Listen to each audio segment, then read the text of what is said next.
All right, John. So thanks for coming on the podcast and, for spending some time with me. I know you're up in Toronto and, well, we're in the same time zone, right? So it's, 11 o'clock there? Yes, that's right. Yeah. Okay, good. And we got introduced or connected, I think, through maybe a PR person in your office or somebody. Yeah, we're all about trying to provide value. So we're doing a big push on just educating people about my Connecting with journey people. and connecting with people, building relationships more digitally than Right. in person, because as you know, it's very difficult Everything's to digital. meet Right, people. right. Well, I found your story very compelling because, it's not like we're just talking about, oh, here's SEO and here's how you improve your web presence and everything. We're talking about your history and your story. So maybe you want to go back with what we had talked about last time we spoke about your parents and when they came over here and what you grew up with and all that kind of stuff. Yeah, definitely. So my parents left the Vietnam War, and I was actually conceived shortly after. So 1 month afterwards, arriving into Canada, um, that's when I was born. And Okay. I have siblings. I have three older siblings, and for them to leave a country, sacrifice pretty much everything they had, liquidate whatever they had for gold. At that time, it was Right. all about taking care of your family, the most important people in your life, and Right. for a better life for the next generation, So right? when was this? So the Vietnam War was like in the late 60s, early 70s? Yeah, so they escaped near the end of 70. So I arrived here in 1980. So Okay. But your brothers and sisters, they were little. yes, Yeah. exactly. They Right. were, 2, 3, 4 years old. Yeah. Right. Was it So easier to go to Canada than it was the United States, or did you have relatives there? Like, why had you end up in Toronto or Canada? I think it's whoever can accept them at the time. So actually, my parents they were accepted by immigration here in Canada, but their siblings actually went to Germany, and some other siblings went to Oh, Australia. So we actually had to separate and not stay together just to get out of in what you order were in, right? exactly for the Yeah. best interest, and it was easier to get as opposed to trying to get everyone relocated in one central location, right? Right. So we just wanted it out, I think, and that's what happened. And fortunately, we were able to reside here in Canada, and I think it's one of the best countries in the world.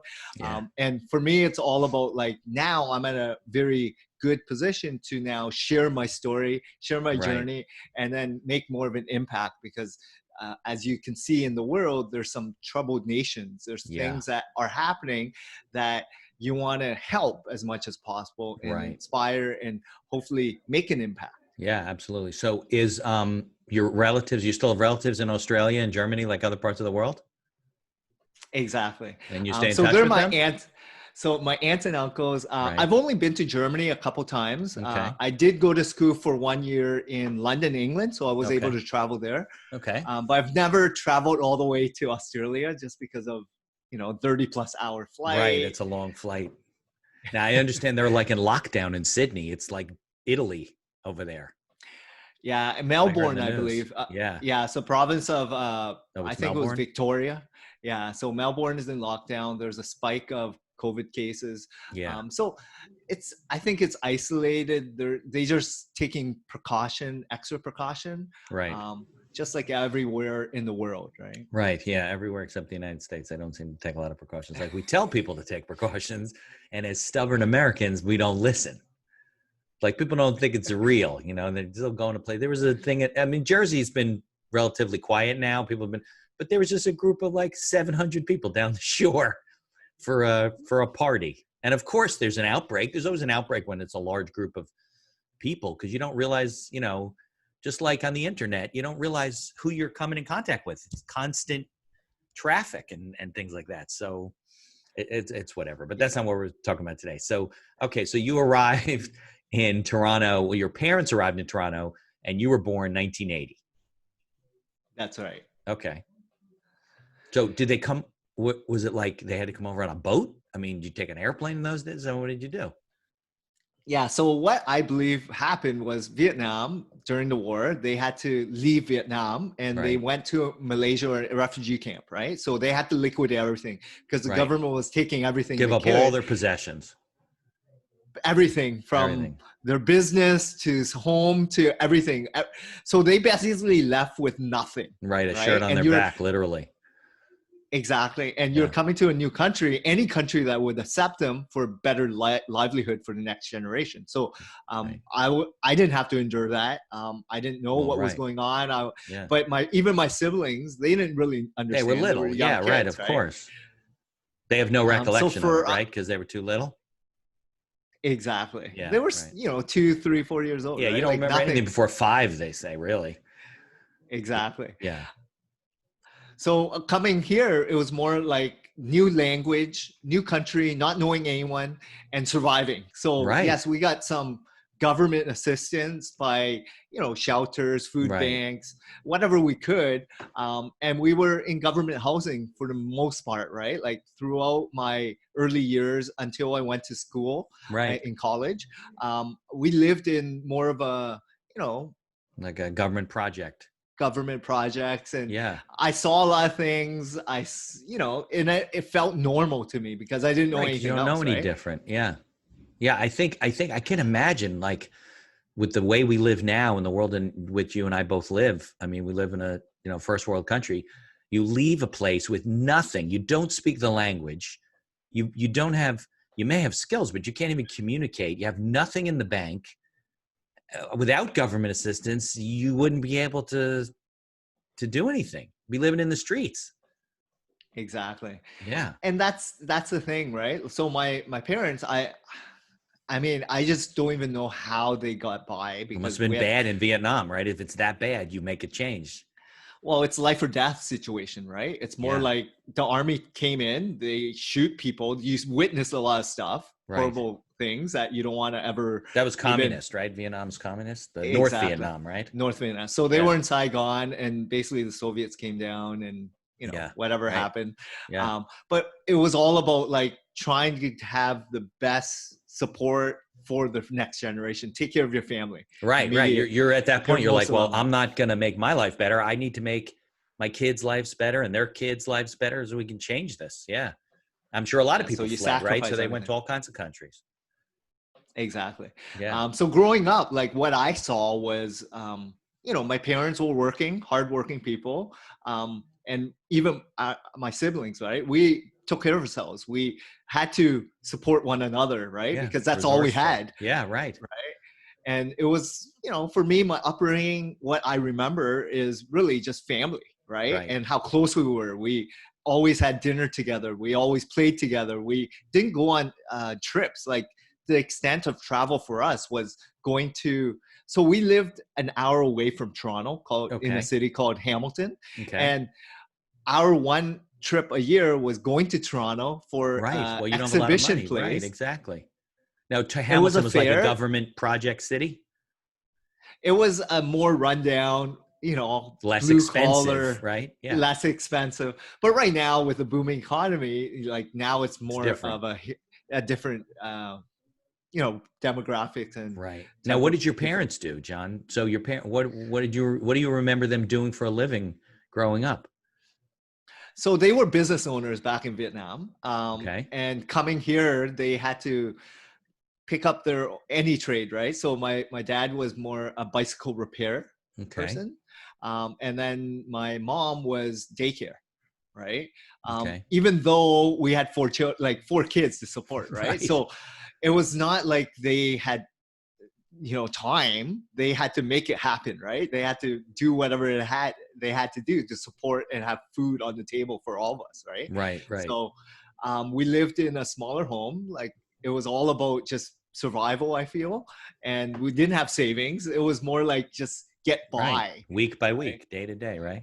And for them, it was all about ensuring we had a good education because they knew it was a public system, so Right. everything was paid for. And for them to have all the children go to college or university, where then they would then have a better life for themselves and take care of the family, right? So Right. that's what the whole purpose was for them, to really raise us as good humans, to support one another. Is public universities in Canada are free? No, so No. public, high school, Yeah, up public through high school, school, right? up That's to, free. and Yeah. then college, university. But we were able to get loans, Oh right? yeah, and probably financial aid, right? because of Exactly, your income financially. levels. Right, right, right. Exactly. So Yeah. we all were able to go to college, university, and my siblings were engineers. I'm the only one who did business finance. But yeah, like we were able to get good education, real good jobs afterwards, Yeah. and then kind of fit in with everyone else, right? Eventually have a car, eventually have a Oh home. yeah, so you Like didn't even have these that. things You that didn't have a car? growing up, no, No. not throughout college, nothing until I had my first job. Actually, I didn't even have a vehicle, and I was in sales. I was taking public transportation.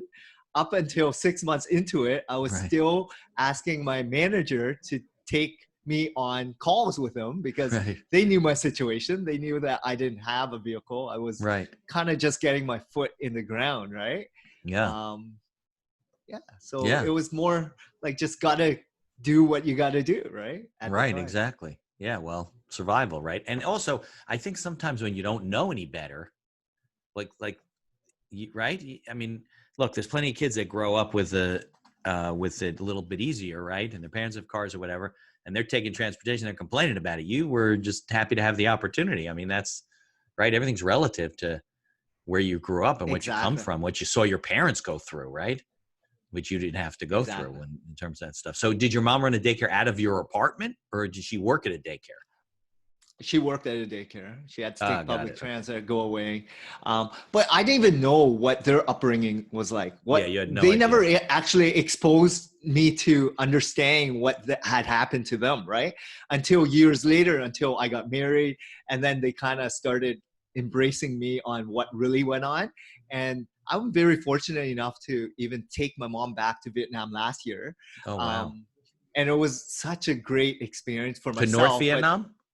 South Vietnam, so South Vietnam. Saigon, and Yeah. where her business was, where she grew up, and she still had family there. So we visit some relatives there. But it was great to just see the culture and go through like where she lived and how things were back in the day and how things have kind of evolved since. But it was amazing to see it firsthand. I'm sure. I'm sure. So growing up, you really had no idea what they had been through. Exactly. You knew you were from Asia, right? It's obvious, right? Exactly. Yeah. Okay, so then when did so you're the only one of the four that's really interested in business. Everyone else is doing other things, engineering, stuff like that. Yes, exactly. So where do you think that came from? Your interest in business? I don't know. Like my parents were business people in Okay. Vietnam, Right. so maybe it's in my blood. But I think I was kind of always different. I was the only one here in Canada, born From the here in beginning, Canada. right? Yeah. They kind of were hard. Like all my siblings are very smart. Like one's a nuclear engineer, one's a patent lawyer that's an engineer, one's a computer science, whatever, right? And Right. I kind of just did business, right? Like for Right. me, and I was kind of the black sheep. I did sales. They were all book smart, right? Like they Right. were really hardcore, and I was like into sports. They were more like chess club, math club kind of people. Like I don't know. For me, I was more like just personal. I wanted to get out and explore and be curious, right? And that's Right. where I think I differed a lot from what Yeah. they are. So So you were more of an extrovert in sales and things like that. It's funny how exactly. relative to the family, you could be a black sheep, even though you're very successful and accomplished.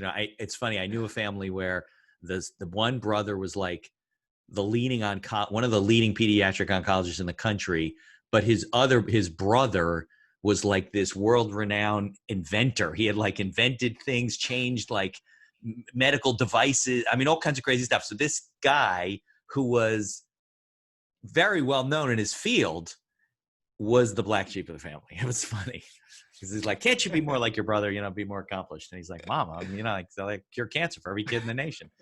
So That's it's amazing. pretty funny. Yeah, exactly. But everything's relative to what you grow up in. I mean, your parents probably are like, "Well, we're just happy to be here." Exactly. Yeah. So did your Exactly. dad eventually open up his own business or? Yeah, so he came to Canada. He had some illnesses, diabetic and Mm, whatnot, and then it was hard for him to adapt. And um, so it was challenging for him, embracing a new culture, finding it difficult to sure. speak the language, Yeah. and he ran the business quite successfully. So being in charge versus being an employee, it's very difficult as a transition, right? Yeah. So I think for him, it was very difficult. Like, unfortunately, he's not alive today. But for me, it was more about like just now reflecting on what he had to go through, right? Right. And what my mom had to go through, and respecting every aspect of it. Because, as you mature, when I was a teenager, I would say I didn't know what was going on, why my parents Right. wasn't working as hard. Like, I saw other parents like working and providing for the kids. Right. You didn't I know had he had to. health issues. Right. Exactly. And I was basically working to provide for my family and helping me pay for the clothes and food that I wanted to go and buy, right? So now that I look back, I understand what they had to go through, right? But Yeah. at that time, being a teenager, I thought the world revolved around me, right? Right. Of course. And to a certain extent, I So think as parents, you want to kind of shelter your kids from all that stuff. You figured, well, they get older, they'll have enough stuff to deal with. What do they got to deal with my stuff? And a lot of parents, shelter their kids. I mean, even during COVID, my business is very slow, and I don't like sit around and tell my kids about it. We gotta. That's how we are, right? We're as parents. exactly. Yeah. So okay, so because you have a pretty big business now. I mean, you have 30 employees. It's pretty a robust company, but you obviously didn't start there, right? Did you? So after you graduated college, did you start working for companies? Yeah. So my first job was in sales, advertising sales. Okay. And that was, I would say, 17, 18 years ago. And it was my first foray of a real job, right? Salary, Right. commission, going out there. So yes, Yeah. I was doing sales. And it was interesting because I was always curious. I was always trying to figure out like what were some of the top people in the company at first do to be the top, right? Like, Right. I was always mimicking, I was always asking questions, Right. asking for mentorship, always job shadowing and curious, right? Yeah. And then eventually, once I got to the top of that company, I wanted to move on because I'm like, okay, great. This company is capped in terms of my ceiling. What can I do next? Right. So I Right. got Right. recruited to do more of a online affiliate marketing and performance. I didn't really enjoy that space where I was, again, sales, but Right. more um, at the desk and picking up phones, and as opposed to face to face. I didn't really like that environment, so Which I part? moved The desk or the face to face? desk. So Right. You I'm wanted more to of be a in front face of of live people. exactly job shadow, Right. get mentorship from real people, right? Yeah. Right. Um, Build real solid relationships versus the virtual stuff. Right. Um, so then I'm pivoted to move and worked at probably my longest stint in my career at Yellow Pages. I was there for 5 years. And that's where I learned a ton of my business experience and knowledge, corporate structure, pricing, operations, like working at a fairly large company here in Canada where they had over 2,000 sales reps, right? Wow. And Big. Now, what Yellow I want, Pages, was it a North American company, meaning the Yellow Pages in the United States and Canada was the same company, or the two different companies? they're separate, but Okay. Canada, we had a monopoly. There was only one directory, phone directory. There was no other one I competing think with us. that was true in the United States too, way back then.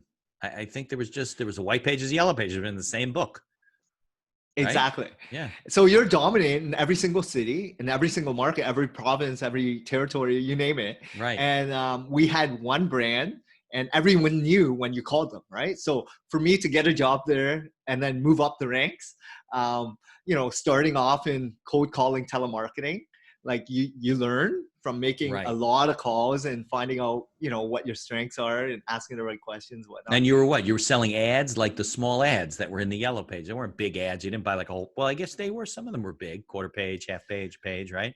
Exactly. Black and white. So And then you would want your company to start with an A, so you would be higher up in the section. I remember, you know. yeah, there's different strategies for sure. But when you start off as a sales rep, you're doing the phones, like you're telemarketing because you have Right. no book of business. You have to build your own, right? Right. Right. So I was trying Cold to calling, hustle it. basically, right? Yeah, making 100+ calls a day, That's the worst talking kind to, of sales. but it, It's a good experience. I mean, it builds your character, but it's just a horrific experience. I so can imagine at least you're calling from a company where people are like, oh yeah, Yellow Pages. Like you know, it's not like you're calling from some insurance company and they never heard of you and they're like, oh, I don't want to buy, you know, and they hang up on you. That's tough. So that's what I did when I first started. My first job was called the Red Pages. And that Okay. was cold calling, same Right. thing, but really on a brand new company, new brand. No one had a clue what it was, but it was a directory of websites going to every single home. Before Google existed, it was a great Oh, concept and idea, but no right. one knew what it It was the was, right? Yellow So Pages for the internet. yes, going to every single home in business. And Right. I thought it was a great concept and idea. And that's why I went out and sold a lot and got to where I was, because I was a true believer in it. Right. Right. Um, and then when I got to Yellow Pages, it was more of an established brand. People knew when you called who you were. Right. So you're already, that warm connection relationship has already been built. The And Red Pages was before Yellow Pages. yes, I think exactly. the one of the problems with the concept is the internet's changing so fast. You can't keep the book up to date. It's like out of date before you get it. Right. So Google didn't exist. Like, well, it existed, but it wasn't It was the early. go-to place. Right. Exactly. So I thought it was like, okay, this could be it, right? Replacing Yellow Pages, because internet was more P2, P3 computers at time. There was slow access to internet. Yeah. Things were dial up at that time, right? Right. Phones were more pagers still, right? People were Yeah. then doing the flip phones. There was no smartphone, No, right? no way. You'd go to a web page and it would have a picture and it would load up each line and you'd be Exactly. waiting for 20 minutes. You know, So there's still things, people in the Midwest that have dial up. And I can't imagine on today's internet how you can go to a website on a dial up connection. It must take a whole day for the website to load. but it's not just in Midwest. There's different parts of the world as well, They right? just And don't have high they're speed internet, right? the infrastructure, right? Yeah, And no infrastructure, right? they don't invest, right? So Right. if you think about how we've evolved in the first world nations, right? Like Western society, we've evolved and come up with smartphones today more powerful than desktop, laptop computers. Yeah. Right? With our phone, with our email apps, social, you name it, it's so powerful. Yeah. But at that time at Yellow Pages, it was a great experience because I was there for 5 years. The training in sales was 7 weeks intensive learning on how to become a successful salesperson. Right. The That's good probational training. It's good training. probation was 1 year's long. It was no 3 months. Right. Right? Nowadays, they throw you out if you don't bring in business in a month. Exactly. So for me, it was more get in. It was Right. the only unionized sales force across Oh, Canada. okay. So it was interesting, but I didn't really care for the union because I didn't even know anything different. Right. But you're because, more of an entrepreneurial mindset. You're thinking, what do I need a union for? Right. yes. Now Well, I let me, wasn't there yet, right? now, John, let me ask you a question. Does the Yellow Pages in printed form exist in Canada still? So I still got a copy earlier this year, but it was Okay. so minuscule. Yeah, it's And tiny, right? there was no ads. I Right. think they already started transforming to digital, and they have their Yellow Pages platform and they're selling ad space there. So Yeah. there's still people who believe and trust the brand that go to the site in order for them to sell ads, because business owners, they wouldn't continue advertising if it didn't work. Right. Right. Obviously, and they want to be So both online and maybe. I see the books here in the United States too, and they're not those big books that we used to get. They're smaller. They might be per county. They're just specialty things, maybe local plumbers and electricians, things like that. It's definitely transformed. But I did a search after we spoke last time, and there is Yellow Pages online for the United States too. But the data, even that data, changes so fast. Having it online is just almost real time, right? It doesn't make sense to have it in print. So I think evolution of business has changed over the years. So Yellow Pages and even generations prior to that, right? Right. It took years, decades, generations to establish your brand or company, right? In Right. today's world with technology, with speed of technology, software, access to information, we're so adapt to real time, Yeah. fast information, I know. knowledge, change. Yeah. And it's scary, right? It's very frightening. Movement of people, movement of businesses are changing ever so fast. And if you're not up to the speed and changes in time, you're going to be left behind. And before the internet existed or Google existed, that 1 year printed directory was sufficient, right? Like Right. Is that what they would do? They'd update it like once a year. And if you're not in that book once a year, you're going to miss out on 1 year potential of a lot of business, right? But in today's world, if you're not updated on Google or any other right search away. engine, you're missing out on a huge amount of potential real time, right? Yeah. As you know, this is kind of replaced how the users shopping behavior of consumers are today. I think the pace in which things run is sometimes overwhelming. Like as a lawyer, I'm a sole practitioner, right? So if things were at the old pace, I could probably handle the business coming in and keep working on the business going out. I have colleagues of mine that are older that don't even like, they have to, but they don't like even having an email address, because as soon as somebody sends you an email, they think you got it and you got to respond. They're like, I didn't hear from you. You're like, it's been 3 hours. What are you talking about? You know? And even the courts now, they want everything electronic. So the pace in which life has gotten, the internet's good in some respects because we all connected, but the connection causes this frenetic speed at which life changes, you know, especially business. And that's the scary part, because with this new generation, the younger people, that's all they know. That's all they know, right? They want real time, no ads. They want streaming on demand. They need it now. Yep. And if they don't get it now, they're gonna, a temper tantrum will exist, right? Or whatever it is. You know Trevor Noah? You ever watch Trevor Noah? No. Okay. It's the Daily Show. It's on Comedy Central. I don't know if you guys get it up there, but anyway, there's this comedian, Ronnie Chang. He's on there. He's got this stand-up routine on stage where he talks about Amazon Prime, right? So now we got Amazon Now. Like if you're going to get it tomorrow, it's too long. Like why can't they deliver within 2 hours?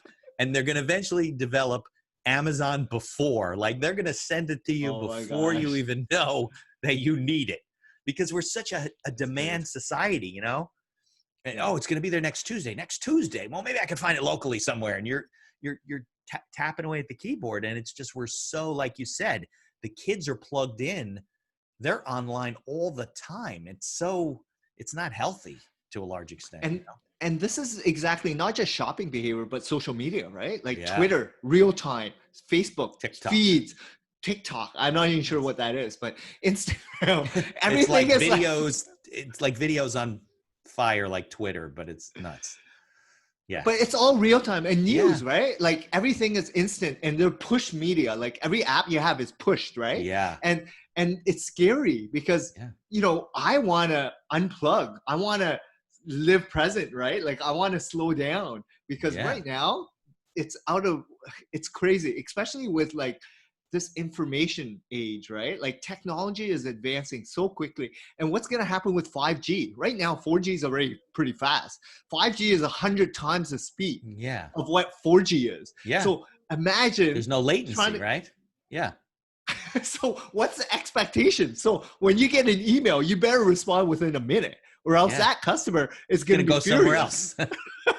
I literally have been sent referrals where I didn't get back to them within like an hour, and they found a new attorney. I'm like, what? I'm like, exactly. Okay. I can only respond so fast. Yeah, it's craziness. And it just keeps getting faster and faster because it's easier to do websites. It's easier to do the marketing. One of my affiliates is called, my sponsors for the podcast is called Now Site Marketing. They used to be called Royalty. But basically, they're a platform for people to post on social media and do email campaigns who don't know a lot about what they're doing. And they can just click, and they give them the content. You just boom, boom, boom, boom, boom. And you can just put stuff out all day with just a few clicks. You don't have to really know anything about posting. It's basically automated. Yeah. And they're in network marketing. They're on fire, and everybody's signing up for them. So they're not the only company. There's companies out there that are doing that stuff. I'm sure we're going to get into SEO a little bit with your company, but I'm sure even on your side, and you understand the business keeping up with it, it's always changing, the algorithms and how they deal with things, And that's the one thing I think I try to differentiate myself with. Okay. I try to only work with established businesses that understand long-term and understand like work on fundamentals, work on running and understanding how to run a good business, Right. and stay away from the newest software, newest social feeds, newest posting, and being so paranoid on Right. these little things that trigger you Yeah. to, Because they you should be know, in it for the long react. haul. If you want to stay and you want to survive, you have to have a marketing strategy going forward that works. It'll adjust, but you can't react to every little thing that happens. So take me through it. So you're in sales, because I want to know how you got into SEO and how you learned all that stuff. So okay, so we're back at the Yellow Pages in Canada. Yeah, so Yellow Pages, I was there for 5 years. The last couple of years, I saw proof in the wall that a lot of business owners were frustrated, spending less money. Every call I was having was more of a retention call, like Yeah. trying to keep my, book of business, right? Status quo. Right. And people are just voicing their angry opinion, getting less leads, spending more than ever. The other people are shopping around. I don't know where they're going. And I knew the internet was kind of Yeah, like because it's easy to myself, shop user through the internet. behavior. Right. Exactly. And so that's where I just said, I'm going to start something. I basically, started planting the seeds, not letting people know, but like I knew there was a need and demand, right? Where my customers, which were relationships I built as solid business owners over the last couple of years, were really interested in a different solution, but they didn't know who to go, who to trust, and where Right. to, go, right? Yeah. And But in they those had a days, not budget. everyone was an SEO specialist, right? They didn't even know, they probably didn't even use that term then, right? Exactly. Yeah. Well, they knew Google ads, right? They Yeah. knew that there were ads at the top, but they didn't understand the algorithm, how to get on the first page without Right. paying Why are at the you not top, at the right? top? Yeah. That was always the question. Right. Yeah. So that's where I left and basically started this, not knowing anything with SEO. I knew the concept, but I had no technical background. I was a sales Right. You were a sales guy. relationship You builder, weren't a computer science nothing. major, right? Nothing like that. So I Right. started this business with relationships, Okay. with sales experience, and going out there. Even when I started, I was bootstrapping and I didn't even have a laptop. I was presenting on my phone, smartphone at that time, Right. letting people know, imagine your competitors are here right now. And this was my first client, right? It was a pet groomer in Okay. a small town here, but they gave me 6 months up front, a couple $1,000 on the Okay. concept and idea, So you could right? go and buy a laptop. Then I could go on a Right. laptop. Exactly. Now I can look a little bit No, more yeah. presentable. That's And what you then do. They say, John, we want to hire you. Want to do this for a year. Can you do it? You say yes. You don't say, well, let me think about it. You say yes, you take the money, and you figure it out afterward. That's what a exactly. real entrepreneur does. So the next couple months, I was hiring, getting more revenue, Yeah. people, but then I had to figure out how to Right. do this stuff. Now what the hell So do I then do? because I was not strong in this, Right. so I was reading, learning, Right. making mistakes, and then I was hiring people that actually knew. But I made a lot of mistakes during the early days of Right. But hiring that's the how you wrong learn people. fast, right? Exactly. Yeah. So, but people stuck with me because I was transparent and honest with them. I let them know, like, my pricing is low at this time, but Right. when I start becoming who I want to be, They're you're going to go gonna up. have to pay. Yeah. Right. So that's how my sales pitch, right? Yeah. And it worked. So I started growing. I got better. I got results for clients, and I started growing and grew a team. And now it's more. I continue doing what I love, which is this stuff, which is sharing my story, doing sales calls. I Right. love doing speaking events and conferences, but it's just focus on what your passion is, what you love doing, Right. and let other people do other things that Yeah. You're not you doing hate the doing. programming, Yeah. So right? the technical coding, the development, the strategy, there's a lot of software and tools for all that stuff. And the younger people love that stuff, right? They're embraced with it. They've Yeah. grown up just being in front of a computer, and it's easy for them, right? And it's a little bit more difficult for myself, but I'm kind of in the middle of I guess 2 generations, I would Yeah. say. Probably right. So for me, it was Well, there was like, a lot happening when you were growing up, just like me. I mean, I'm much older than you. So I was born 66. You were born 80. So we're about 15 years apart. But through the 80s is when it started developing. I remember I went to a yes, youth conference in 1990, like two or so, early 90s, and it was in Israel. So there were kids from Europe, there were kids in the United States and North America, there were kids from Israel and that part of the world. They were talking about this thing called the internet. I never heard of it. So I said, that can't be a real thing. They go, why? I go, because I live in the United States. We hear about everything in the United States and never heard of it. So I come back and I start seeing AOL, you know, all these discs showing up at your house. You can buy hours, and that's how, you know, how it all started. But you were kind of growing into it. Our kids now, they don't know. They think the world was always like this. Yes. You know, the idea And of I having to show buy, them like, you know, music at a store, although vinyl is now back in, but CDs and 8-track tapes and cassette tapes, they don't know what that is, you know?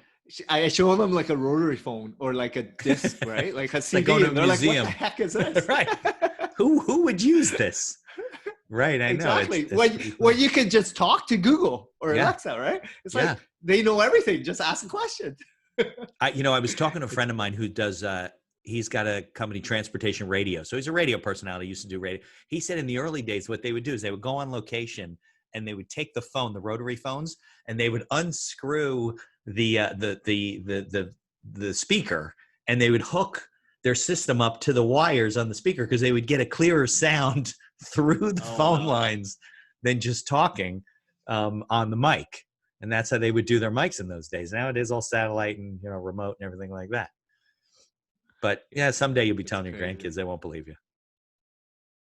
Yeah. So yeah, growing up, like for me, it was interesting, but I see my son growing up now and he's privileged. Like I feel like and I want to bring him back to reality. He's turning 5 in a couple months. Yeah. So have you ever taken him up to a screen like in a mall that's not a touch screen? And they all think everything's touch screen, right? They start touching things like it's going to move and it doesn't. It's pretty funny because that's the world they live in. Yes. Yeah. Well, I have a TV and he starts touching it like a phone, right? Or starts swiping. I'm like, why are you putting marks on my TV? But like, I'm watching sports. Right. I guess that'll be the next thing, right? You'll have touch screen televisions on top of the touchscreen monitors. Yeah, my kids are even older than that. They're 15 and 18 and they touch everything because that's just, I'm like, well, where's the buttons? Dad, there's no buttons anymore. Like in the future, it'll be like, Dad, you don't touch the computer. You just think about it and it does what you want. And they already know. Right. That's what it's going to be like. It's going to be interesting to see what happens in the next, because we went from an industrial society in the 1900s and then to a technological society in the late 1900s into 2000s. And I mean, God knows what the next 100 years are going to be like. It's some craziness. I think we're going to have chips in every single person. Yeah. In our head, in our body. And it's being controlled. And by the time we already go any places, they already have everything that you need at the store at the front, right? Like grocery shopping, you just think about it and it's delivered. And it's all there. I think retail, I think what's going to happen with retail is you're going to have a retail store with like one of everything, right? They don't need to keep inventory. You go to the store if it's something you got to try on and you try it on, you like it. Okay, I'll take you, buy it. You leave the store. By the time you get home, it's at your house. You don't need inventory, right? So I think you're going to see that kind of stuff.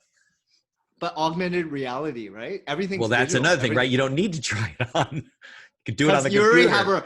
You already have an avatar. They already know your dimensions. You just go and they already can fit you accordingly. Right. And they'll just show you on the screen, right, John? They'll show what it looks what do you think of this, John? You're like, oh, I like that outfit. Okay, just click on it. We'll send it. Well, isn't there that company for pants, M-Tailor or something where you sit, this is like going to be old technology someday, but you sit the phone down on the floor and you stand in front of it. It measures you out and then you can just order your pants and they come tailored. Yeah, it's crazy. I know, it's nuts. Okay, so you were out. So I love this story because this is what happens to all the business owners I talk to, right? You're out there. Sales drives everything, right? So you're out there. You're talking to people. You're signing up customers. Doesn't matter that you don't know what to do. You can figure that out when you have customers. If you have no customers, what's the point, right? Yeah, exactly. So you did it the right way. So you're bootstrapping. You're getting money in. You're buying things. And then how did you do your first? Like you said you had your first account or first few accounts for the pet groomer, right? You didn't know what the hell you were doing. So what did you do for them? Yeah. I basically learned as fast as I could, as much as I could, and tried a lot of testing, a lot of making mistakes. And I got them ranked because it was not hyper competitive. Like right now we deal with a lot of lawyers, a lot of dentists. Now it's changing by the minute. It's ridiculous. and there's hyper competitive, and I'm dealing with so many other SEO agency specialist consultants that are either doing black hat or white hat or whatever, but it's more long game, right? It's all about like just positioning yourself as Right. the expert authority, right? So I learned a lot over the last couple of years. I have made tons of mistakes. I continue evolving. I continue pivoting. I continue just You trying have to to. do better, right? And Right. as an agency owner now, like I had no idea how an agency should be operated and run because I've never really worked at a digital agency. I Right. worked in a big brand and company, and that's how I kind of mimic the pricing, the model, and everything else, right? But it's all about just doing it your way and learning and just Right. having fun with the process and not getting too, worried and, just embracing it all, I right? Like agree. that's And I think if you look at it as a learning experience where you're hungry for knowledge and you enjoy learning it, you don't have to become the programmer, but you can understand the basics of it. I think if you were starting now, it might be a little bit harder because it's so hyper competitive with all these search engines and SEO and that kind of stuff. It would be, at least you had a little bit of a breathing room to figure things out, you know? but ultimately, I think there's no time like today to start something. If you don't do it Okay. today, it would take longer for you to evolve, That's right? true. Right. But just get your foot wet, go Dive out there in. and start talking to people. And Right. that's the one thing that I feel, from my experience, sales and marketing, I was not scared to go out and talk to people. I Right. was not scared of rejection at all. I Right. was out there just telling my story, right? Everyone's unique in their own mind, right? And they either like you or not. And it's okay. It's nothing Yeah. personal. Nothing And personal. what's the worst that will happen? I'm not interested. Yeah, Try me back in a exactly. year or 2 years. Well, Whatever. It's not a resilience big in deal, right? sales, I mean, having sales skills is like the most important thing that you can have as a young business owner, right? Because if your business changes, right? Let's use COVID, for example, right? During the coronavirus, a lot of people are going out of business. They're going to have to pivot. They're going to have to do something else. If they can sell, they can probably sell anything, and they could pivot and start a new business and sell whatever it is they're selling. Even if they don't know how to do it, they'll figure it out as they're going along. Without the sales skills, without the, what's the word, the comfort with speaking with people and dealing with rejection and not taking it personally and doesn't matter, you'll be fine. I'll be fine. But there's a lot of people, unfortunately, that they're not, they're not salespeople. Well, they spend so much time perfecting their art, like specialty, right? Right. Like they're computer They're engineers or programmers, right? Engineers. Yeah. programmers or dentists or Yeah. whatever, right? Well, then hire a business manager or someone that actually is great at dealing with that. If that's not your strength, then you don't want to do it, right? Right. But you should be the biggest advocate on your own business, right? Like For no sure. one will sell it better than yourself because no one will have that same passion, value prop, like everything that you want in a business, you should be the biggest advocate for. So learn it. And that's the one thing I'm very lucky and privileged to have had, which is sales experience when I started the business. Right. And I always tell people, like, if there's one thing you got to do, like, learn to sell, go out there and just do it and make mistakes and don't be afraid of rejection. But people give up too early and they're afraid, right? And nowadays, like people are still spending a ton of time online, but they don't really harvest the same sort of relationship, right? Connecting with real people is an art and something that's going to be lost in the future, especially with technology, what is going on today, right? Like, I don't know how communication will be like trade shows, conferences, live events. It's going to be like this. This is live. festivals. You and I are live right now. But it's not the same in terms of connection, right? Like going for coffee, going for lunch. That's what I'm talking about in terms of a real conversation. There's a business expo going on right now in the States. It's usually in New York City in the Javits Center. It was yesterday and today, a small business expo. And they have this speed networking algorithm. I don't know if you've seen this. You go in, you put in what you do, some keywords about what you do, and then the algorithm pairs you with somebody, and there's a timer, 5 minutes, boom, the next person slides in. And then there'll be somebody else that meets your algorithm. You say, oh, do you want him to join the chat? You could click and let him in. And you meet like 20 or 30 people in the course of an hour or something like that. But it's like it's hard to build relationships that way, I guess you connect later on is what you do. You follow up or something like that. But it's like speed dating, I guess, right? Speed dating, speed networking. Exactly. That's exactly what it's like. but you're not really harvesting a true relationship, right? No, Where it's you're hard. not getting to know them. And Right. that's what I want to slow down with. Like, that's why as much as they vet me and see if I'm a good partner for any company, I vet them to see if they're actually in it for the right reasons as well, right? Yeah. More so.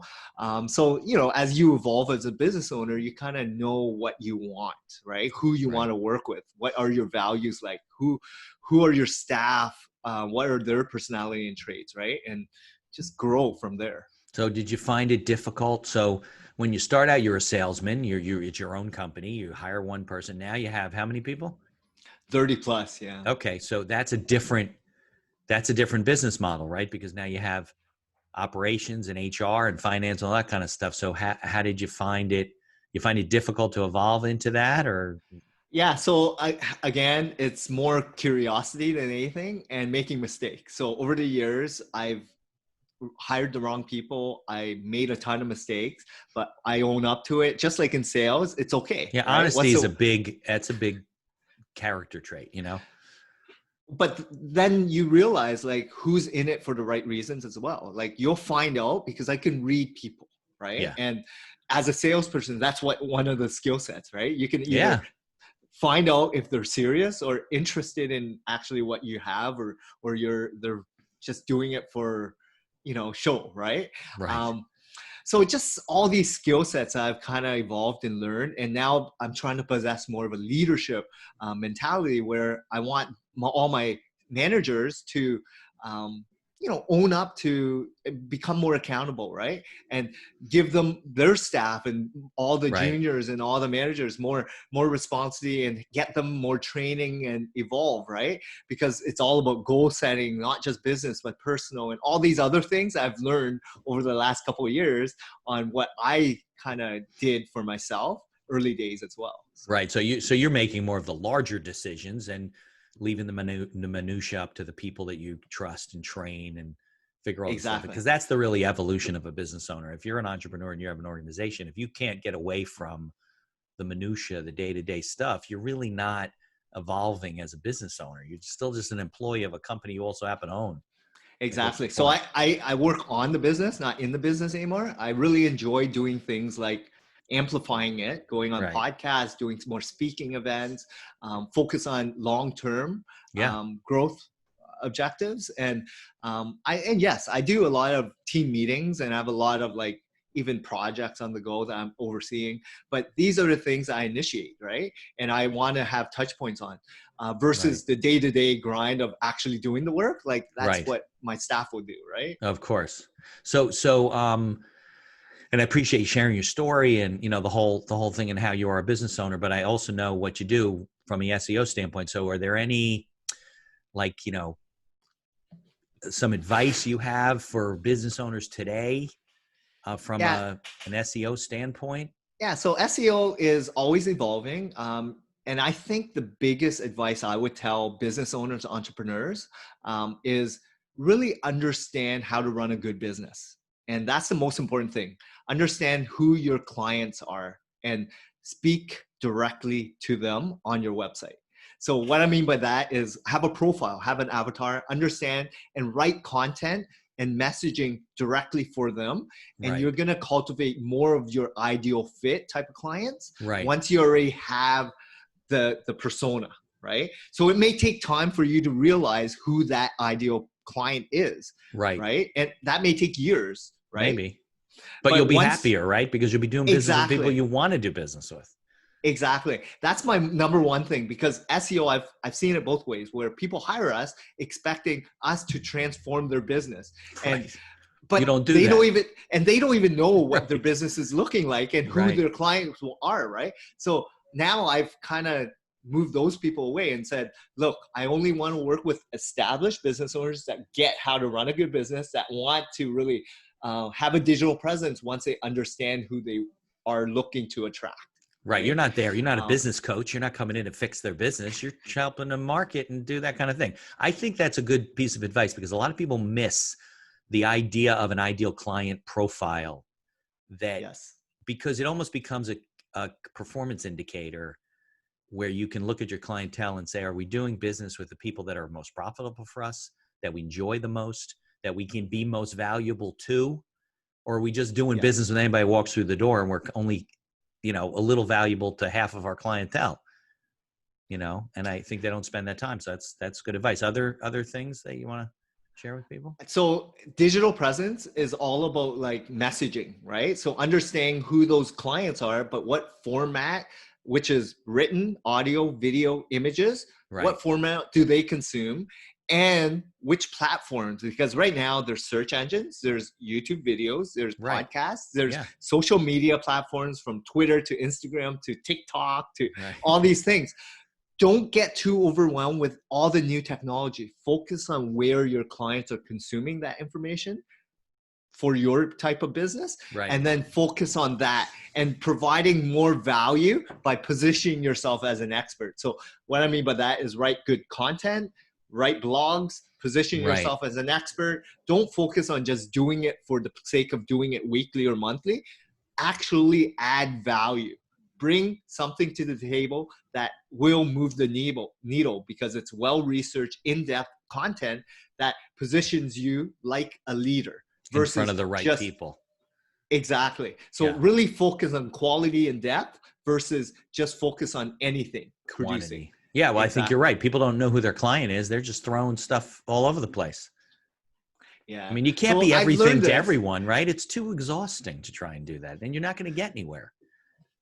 But you learn this, right? Like the hard Right. way. And a lot of business owners think they are trying to attract every person in the market in this locale, right? Well, if you are a specialist in a small domain in local city, you'll have enough business, then try to hit like a generalist versus a Right. specialist, right? Yeah. Be that specialist in your niche, in your local city, and then you're fine. You'll Yeah. be busy, right?